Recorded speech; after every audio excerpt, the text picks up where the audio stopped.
Buen día, profesor, buen día, compañeros. En esta oportunidad, mi grupo y yo vamos a presentarles los modelos CAMP respectivos a los capítulos 10, 11, 12 y 13. Vamos a comenzar.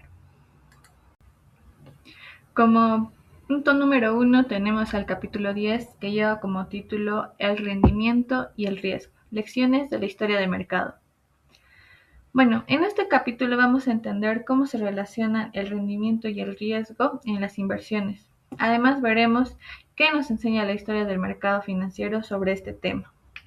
Asimismo, debemos entender o tener una idea principal respecto a las finanzas, en donde existe una regla básica, es decir, que a mayor rendimiento esperado debemos también correr mayor riesgo, puesto que no se puede ganar mucho dinero sin asumir un cierto nivel de riesgo. Entonces, ¿qué es el rendimiento? El rendimiento es la ganancia que obtenemos de una inversión, incluyendo a los dividendos y a la ganancia de capital. Por ejemplo, si compro una acción barata y luego sube de precio, estoy obteniendo un rendimiento. Dos tipos de rendimiento. Existen dos formas principales de rendimiento, el rendimiento por dividendos y la ganancia de capital. Ambos juntos forman lo que es el rendimiento total. Como segundo punto tenemos al riesgo. ¿Qué es el riesgo? El riesgo es la incertidumbre sobre el rendimiento. Es decir, que no sabemos exactamente cuánto vamos a ganar o cuánto vamos a perder. Es por ello que debemos tener en cuenta la medición del riesgo también. La medición del riesgo se mide generalmente con la variabilidad de los rendimientos, es decir, que mientras más cambian los resultados, mayor es el riesgo. Asimismo, como tercer punto, un concepto clave de este libro son los promedios. Para analizar las inversiones, tenemos que usar promedios históricos. Por ejemplo, al promedio geométrico y al promedio aritmético. El promedio aritmético se usa para estimaciones futuras, pero el promedio geométrico es para ver el crecimiento real a lo largo del tiempo. Continuando, se debería agregar algo más respecto a los datos históricos importantes que menciona el libro, puesto que en esta historia muestra que las acciones tienen mayor rendimiento promedio, pero existe obviamente un mayor riesgo. Al contrario de los bonos, que son más seguros, pero con ellos se recibe un menor rendimiento. Agregando la inflación. Como primer punto, según el BBVA, la inflación es el aumento generalizado y sostenido de los precios, ya sean de bienes y de los servicios, en una economía durante un periodo de tiempo, es decir, la alza de los precios.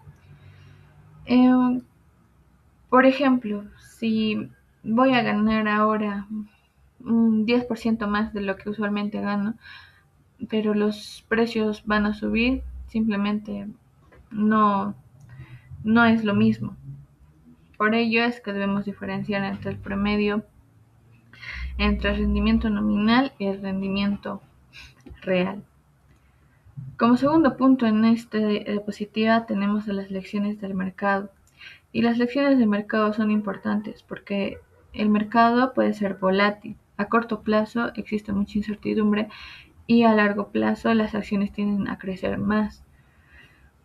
¿Y cuál es la relación entre el riesgo y el rendimiento? Bueno, los inversionistas exigen mayor rendimiento, pero para ello existe también mayor riesgo. Por eso es que los activos más seguros, por así decirlo, son los bonos, pero como ya lo mencioné anteriormente, estos nos brindan menor rendimiento. Un ejemplo sería que si una inversión segura que nos da el 5% y hay otra inversión que es riesgosa, pero nos va a brindar un rendimiento del 15% o perder, la segunda va a tener más riesgo, pero también mayor posibilidad de la ganancia. Bueno, para culminar con lo que es este capítulo, el capítulo 10. Cabe recalcar que este capítulo es muy importante porque nos va a ayudar a entender cómo tomar decisiones considerando el riesgo. No todo lo que se gana es mejor, pero depende del nivel de riesgo que estamos dispuestos a asumir. Como conclusión, se podría decir que el rendimiento y el riesgo están directamente relacionados y la historia del mercado que nos muestra de las inversiones más rentables también son las más riesgosas. Para culminar, con una pequeña frase que dice: no existe inversión sin riesgo, solo diferentes niveles de riesgo. Eso sería todo por mi parte. Gracias. Voy a dar pase a mi compañera. Continuando con la exposición, yo les voy a explicar el capítulo 11, lo cual es el CAP, los modelos del CAP, del riesgo y del rendimiento. Hoy les voy a explicar sobre el modelo CAP, la cual nos va a ayudar a entender cómo se relaciona el riesgo con el rendimiento en las inversiones. ¿Qué es el CAP? El CAP es un modelo, la cual nos dice cuánto rendimiento debemos exigir a una inversión según el nivel del riesgo. Por ejemplo, esta ayuda a la toma de decisiones de inversión, la relación del riesgo y el rendimiento, el modelo financiero, que eso es clave.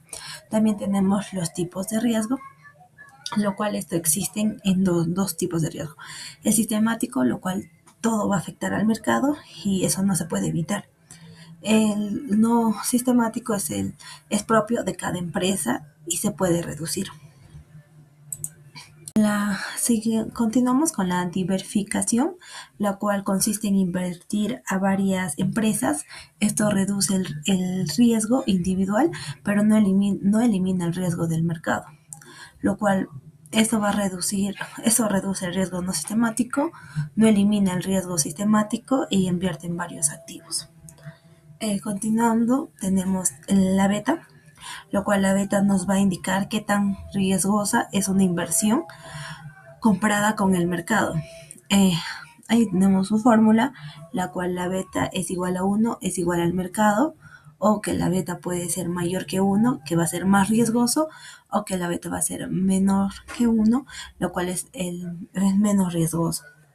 La fórmula de CAM, esta fórmula de CAM nos permite calcular el rendimiento esperando usando la tasa libre del riesgo y la beta y la prima del riesgo mercado. Como en la interpretación, si una inversión es más riesgosa, los inversionistas van a exigir mayor rendimiento. A mayor riesgo, a mayor riesgo, mayor rendimiento. La beta va a influir directamente y los inversionistas van a exigir compensaciones. También tenemos la línea del mercado, la SML, la cual es la línea del mercado, muestra cómo debería comportarse una inversión según su riesgo. Y esta está fuera de línea, pues porque puede estar mal valorada. Como puntos tenemos la relación de riesgo, es menos al rendimiento, o los activos, o mal valorado.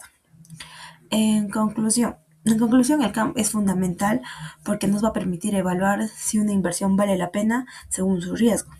Como puntos va a tener que solo importa el riesgo sistemático, la diversificación es clave y el CAM ayuda a invertir mejor. Capítulo 12. En este capítulo enfatizaremos acerca de una perspectiva diferente de riesgo y rendimiento. Como primer punto tenemos el rendimiento esperado del portafolio. ¿Qué es el rendimiento esperado del portafolio? El rendimiento esperado es la ganancia promedio que un inversionista espera obtener al invertir en varias alternativas, como las acciones o los bonos. A diferencia de analizar una sola inversión, aquí se analiza un conjunto de activos, pues esto permite tomar decisiones más estratégicas. En este capítulo, para poder calcular el rendimiento, se halla como un promedio ponderado, lo que significa que cada inversión influye de acuerdo con la proporción del dinero que se destina a ella. Es por eso que se utiliza esta fórmula, donde se multiplica el peso de cada activo por el rendimiento y luego se suman todos los resultados. Por ejemplo, si invertimos el 60% en una acción que genera 10% y el 40% en otra que genera 20%, obtenemos un rendimiento esperado de 14%. Esto demuestra que no todas las inversiones tienen el mismo impacto, sino que depende de cuánto capital se invierte en cada una. Asimismo, también este concepto es clave porque permite evaluar diferentes combinaciones de inversión y de esa manera busca maximizar el rendimiento esperado.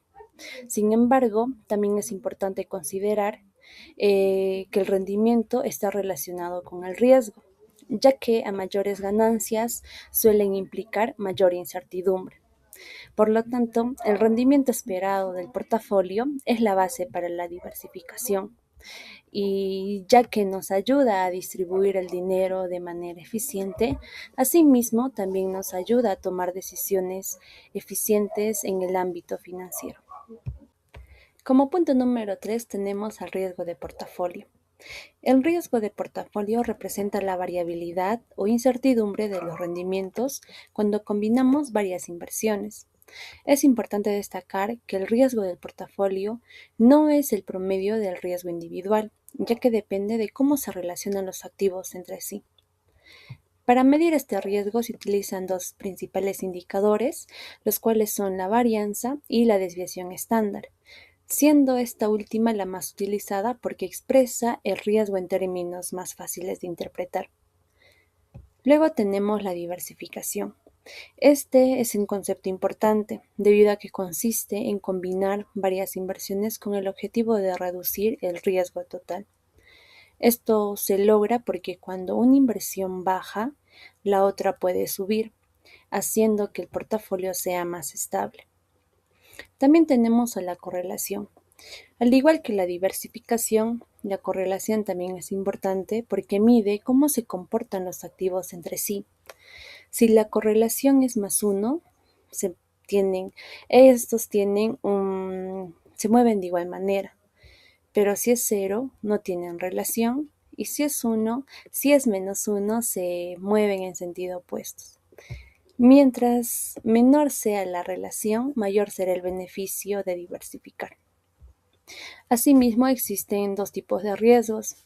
El riesgo no sistemático, que es propio de cada empresa y se puede reducir con diversificación, y el riesgo sistemático, que afecta en todo el mercado y no se puede eliminar. Aquí enfatiza que el riesgo no desaparece, pero puede ser gestionado mediante una adecuada diversificación. Es por eso que los inversionistas no eliminan el riesgo, sino que controlan combinando adecuadamente las inversiones. Como aspecto número 3 tenemos el portafolio eficiente.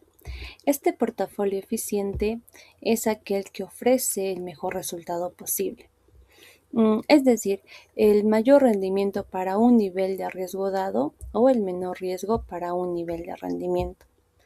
Esto significa que no todas las combinaciones de inversión son buenas. Algunas pueden tener mucho riesgo y poco rendimiento, lo cual no es conveniente. Sin embargo, otras combinaciones logran un buen rendimiento con menor riesgo, y esas son las más eficientes. Ahora tenemos la relación entre el riesgo y el rendimiento, pues este indica que existe una conexión directa entre ambos conceptos. El riesgo representa la incertidumbre, mientras que el rendimiento es la ganancia esperada. Es importante entender que a mayor riesgo existe la posibilidad de mayor ganancia, y a menor riesgo la ganancia también suele ser menor. Es por ello que los inversionistas deben encontrar un equilibrio según su tolerancia al riesgo. En conjunto, estos dos conceptos nos ayudan a tomar mejores decisiones, ya que no se trata de solo ganar más, sino de hacerlo de manera eficiente y controlando el riesgo. Es por eso que el objetivo no es elegir cualquier inversión, sino es construir un portafolio eficiente que permita maximizar el rendimiento asumiendo un nivel de riesgo adecuado. Continuando con la exposición, yo les voy a hablar sobre el capítulo 13, la cual esta va a tratar sobre el riesgo, el costo de capital y cómo las empresas toman decisiones de inversión. Este tema es importante porque no solo trata de ganar dinero, sino de entender cuánto es el riesgo que estamos asumiendo. Primero, tenemos como una idea central que una empresa no debe invertir solo por parecer rentable, también debe analizar si el rendimiento compensa el riesgo. Es decir, no todas las ganancias necesariamente nos va a convenir. En el costo de capital, para explicarles qué es el costo de capital, es el rendimiento mínimo que la empresa espera obtener. Si un proyecto no alcanza ese nivel, simplemente no se va a realizar. Como un ejemplo, si yo invierto mi dinero, espero ganar algo, ¿cierto? Si no, mejor no lo invierto. Tenemos los componentes de capital, lo cual esto se divide en dos fuentes. Por un lado tenemos el costo de deuda, como los préstamos, y por otro lado tenemos el capital propio, lo cual es el dinero de los accionistas. Ambos tienen un costo y por eso se van a combinar. El WAS. El WAS es el costo promedio apoderado del capital. Este costo promedio total es una tasa muy importante porque nos va a ayudar a evaluar si un proyecto vale la pena. Ahí está la fórmula, la cual no es necesario memorizarse la fórmula, ¿no? Lo importante es entender cómo combina la deuda y el capital. Continuando, vamos a hablar sobre la relación del riesgo, la cual el riesgo, mientras más riesgoso sea un proyecto, mayor rendimiento va a exigir. Esto tiene lógica porque nadie quiere arriesgar mucho y ganar poco, ¿no? Un problema clave es que no usar solo los watts para los proyectos. Cada proyecto tiene que ser distinto según el riesgo. El ajuste de riesgo. Se puede ajustar la tasa de descuento y usar diferentes watts según el proyecto. La aplicación de decisiones. Todo, todo esto se aplica con la herramienta el BAN y el TIR, lo cual nos va a ayudar a la toma de decisiones. El BAN es el valor actual neto y el TIR es la tasa interna del retorno. Como cierre o como para concluir este capítulo, nos va a enseñar que no solo basta con la rentabilidad, también debemos considerar el riesgo, que el WAT es clave para las decisiones correctas y evitar muchas pérdidas, ¿no?